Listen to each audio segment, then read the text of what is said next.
Here is part 3 to Bob Crane. Several years would go by and John Carpenter wasn't looked at anymore, but in 1990, a new detective was looking into the case, and he stumbled upon some evidence of the pictures taken of John's car. In these pictures, he says that he saw what looked to be a piece of brain matter.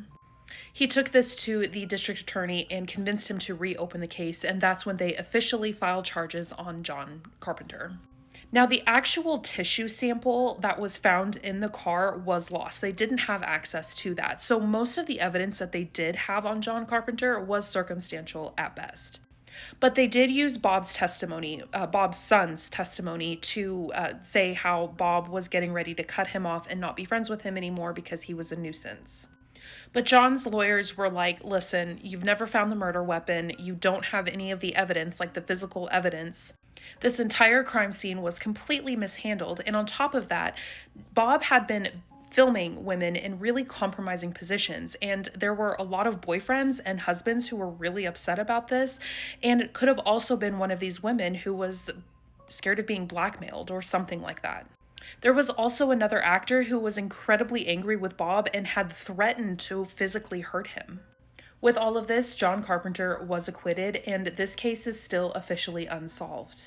Since then, John Carpenter has passed away, but in November of 2016, they did take the blood samples from the car and tried to use them with new technology for DNA testing. 2 sequences were identified. One was from an unknown male, and the other was too degraded to find anything.